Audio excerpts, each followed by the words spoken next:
Ladies and gentlemen, family and friends, everybody out there and TV land, what's going on? This is DJ Rick, and I'm the owner of National Sex Day. Yes, it's an actual holiday. The holiday is June 9th, 6-9. It couldn't come out any better.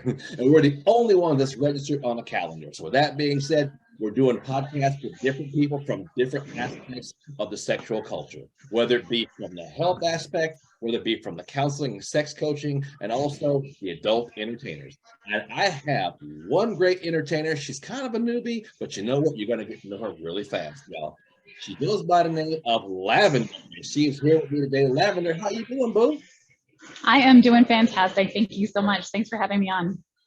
Thanks to you. I mean, I can't find that many people look this good this early in the morning, Sunshine. You're waking everybody up, okay? There you go. Thank you. And people, we're going to give you the links and her website and Twitter, so things are going to get better, okay? I'll just leave it like that because I don't want to get censored. I like having employment, excuse me. I like making my money. And I'm too old to have a sign that says we'll work for food on the freeway. So we're not going to do that, okay? All right, sounds like a plan. Yeah. So you got to tell us, Lavender, you're new to the business, obviously, and you've got a company that's backing you, doing your productions and stuff like that.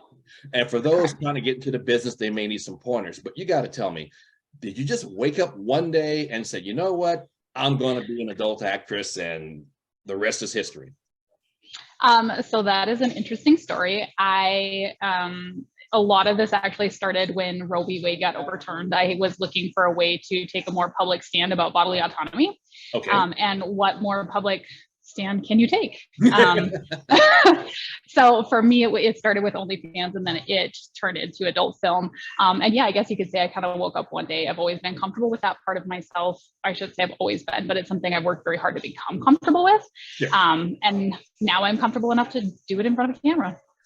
There you go. I mean, it's not like people haven't been doing it in front of a camera. And on top of that, you made that choice. This is employment. This is a job, is what I'm trying to say. People don't understand. Yes. There is fun involved, and some will say, yeah, there's fun involved, but you got to take it serious. It's a job, it's a business, It's about money, finances, and there's a lot of legal things you have to go through too for being an actress, I'm sure. Yeah, and I mean, honestly, when it comes down to it, like, sex work is work. So yes, you're showing up to your job, you know what I mean? And the theatrics behind it and all of that to make it something that's worth watching, it's multifaceted. Yeah, there's so many avenues about that. Most people don't even know about the producers, the writers, directors, and that's another, part of it. But yeah, all those are involved there too. And sometimes it's hard to perform in front of people you don't know. Not for me, but yes, I do know that for some people it is. Some people it's just not a bother. You're like, what the hell? Let's do this, and yeah, just start to yell. Did y'all just see what she just did in front of us? Do that one more time. Yeah, see, this is what we call a sneak preview. Okay, rest comes later in the links and all that stuff like that. That's right. Now I've got to ask you this because we don't necessarily get a connection with the adult entertainers on a personal level, but have your family and friends, do they know what's going on? And if you've told them, what's their reaction? Because everybody kind of comes to the plate a little bit different when it comes to this. Yeah, so I would say that is first of all, it's a great question. And I think that everybody considering this work should be thinking about it. That doesn't mean that should dictate what you do, but you should come in prepared. So for me, I have a lot of really supportive friends. I've been super open about it. I would rather let people hear that from me and they can decide how they feel about it. I've already decided how I feel about it. So that's where I start. I have a lot of really supportive friends. I have supportive family. My poor mother maybe doesn't love it, but she's doing her best to try to understand where I'm coming from, and she loves me, so it's fine. I've got obligations that prevent me from actually being on camera. So for all the people out there saying he's got sex day, okay, I can't do production. There's other things happening in my business, life that I can't do it. But if I did, okay, I had to wait until now because my mother's deceased and she would not let me living say my son is going to have his behind in a film. But my dad would say, that boy's got a hell of a set of nuts on him. Hell yes, son, you give it to her. Yeah. And I think too, the thing with family and like the culture that we live in, like there's so many subsets of our culture, and it can be really difficult for people to understand that this is a natural human process. I mean, this is the oldest work that exists in written human history. Like this is so, it's so normal and part of our culture, and people watch it all the time, and yet if you are participating in it, they somehow find that shocking. Yep. So having a thick skin, knowing what you want, and being willing to take that stand, I think is an important part of coming into this.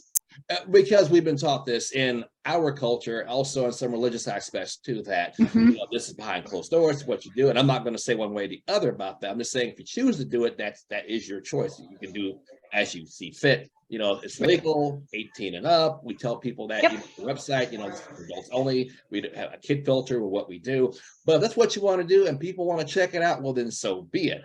So there you go. Now, what are one or two things that you won't do on camera? Because man, we live in a culture where people have animals, they got food, they got you name it. It just you sit down and you Google it and it pops up with somebody actually doing it. But you might have Yes. limits too.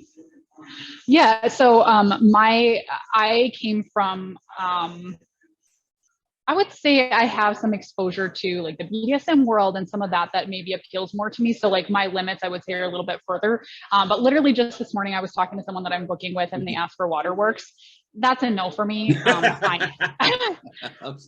the weird thing about it is like I'm a squirter, so like Yep. It might seem similar, but hey, you know what? Everybody has to have limits. That's a limit for me. I'll do a lot of things. It's just not one of them. Well, I know for a fact, because I've spoken to more than a handful of entertainers, and some I know personally, and they're saying, hey, if the money's right, I just might do that. So if the money was right, would you do something out of your comfort zone? There are a lot of things out of my comfort zone that I would definitely do. But the question is, what's the price tag? And of course, there have to be hard limits. And I would advocate for that in every part of someone's life, whether you're someone who works in adult entertainment or if you are someone who is just simply discovering your own sexuality and exploring those limits. You have to be able to figure out where no is no. And that's, of course, like that is if we don't have that, we don't have consent. And so as you explore your own sexuality, it's really important for people to be okay with having those limits. Yeah. So yeah, I mean, definitely out of your comfort zone, but when the price tag might be very, very high.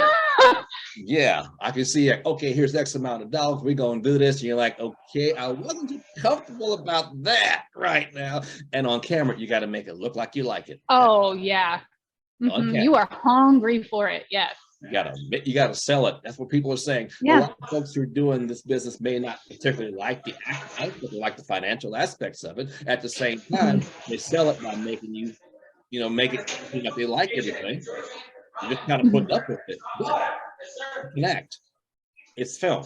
It's acting. Again, part of the business people. That's what they do. You're acting like you like it, and you're getting people to say, "Hey, she's selling it." You're pulling it off. Boom. I mean, it's theater, and honestly, that's part of what I love about it. I think, when you do still photos, there's an art to that, right? So like you're looking for that perfect shot, and when you are doing film, you're selling it, and that's theatrics and like getting into that moment. I love that part of it. That's actually probably that's why I like being on camera, is because you get to just step into that persona and live it for a little while. Okay. All right. So you are booked independently, but you also work for I believe, a company called Private Society, correct? That is correct. Yes. Yeah. Now, how'd you make that connection? Because a lot of people, they start by doing stuff at home, amateur, on their phones or whatever, loading clips here and there. And then you got the big companies like the people we just mentioned. How'd you come across them, and how did that go? So this is actually a funny story. I knew that I wanted to start this work, but one of the big issues for me was making sure that I started somewhere reputable, because I wanted to make sure that it was safe, that I would be comfortable, that my limits would be respected, all of that. And a friend actually recommended Private Society to me. Not kidding. And so I went onto their website and applied with them, and spoke directly with like their coordinator, and fabulous to work with, absolutely fabulous, and booked a shoot with them. That was my first shoot. I have a couple of funny stories from that, but yeah, they were great to work with, but it was oddly enough from a friend. See that? Hey guys, I'm gonna do this. What kind of stuff y'all watch online? Oh, we go to private society. Boom. Yeah. You know, it turns Yes. into right. And the funny part of it is, after my first shoot, I actually had multiple people that had asked, like, where did I do my first shoot? And almost every one of them was like, oh, that's one of my go-tos. Yeah. See So, that? I mean, You never know who's watching. You never know. no. You really don't. You don't know who's watching, where it's coming from. And once it's out there, people, it's out there. Yeah. You know, you don't know And who's watching. No, I think that's actually, like, you had asked about like how my family or my friends feel about it, those kind of things. I think that's one thing you have to realize too. When you start work like this, like whether it was my OnlyFans or when I started making film, you have to realize that like you have to be comfortable with every person in the world having eyes on that. Yeah, That's your friends, your family, everyone. Like everyone. It's out there. And people have asked me like, oh, aren't you afraid that like you can't go back? And I'm like, I should have been thinking about that beforehand. If I'm worried about that now, something's wrong. Yeah. And in some cases, it might help you. You got the application into the vanilla job. They're like, oh man, I've seen her perform. Okay. We need to have her around a little bit of eye candy in the office, man. You'd be surprised. You'd be surprised. A lot of people have the regular jobs and they're cheerleaders and they're models and stuff like that. And people, they will hire them for that look aspect, that appeal. And yes, there's a legality about harassment and stuff like that. But some people, okay, they're undercover freaks. They're like, we know the responsibilities, but damn it, we want to hire that pretty girl. Okay, put her out there, and bam, you got all of the package, my friend.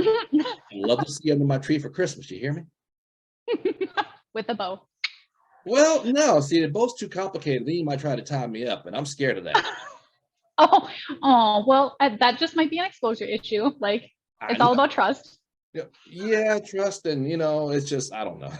I might be a man that half naked somewhere, then the cameras come out and you never can take that back, okay? That's how I feel, but we'll see what happens if we keep on talking. Anyway, if you can, give us the links to where you are on Twitter, your social media as well. People will find you because, you know, you're you, and they need to know more about you. What we see is what we like, and we need to know more. Perfect. Thank you. Yeah. So you can find me on, so my OnlyFans is Top Shelf Tart. So it's top.shelf.tart, which is the same as my Instagram, top.tart. So Top Shelf Tart. And then my Twitter is at @tart_top. Why tart? Because you're a sweet tart. Because I'm kind of a hoe. And it sounded cuter than that. So I was like, I like that. I like that. She might drop that one, but I was expecting that deuce to come out like that, but it did. Okay. Yeah, I mean, it's just a classier version of I'm a hoe. Okay. I can't believe I got a Facebook notification. I got to edit that out.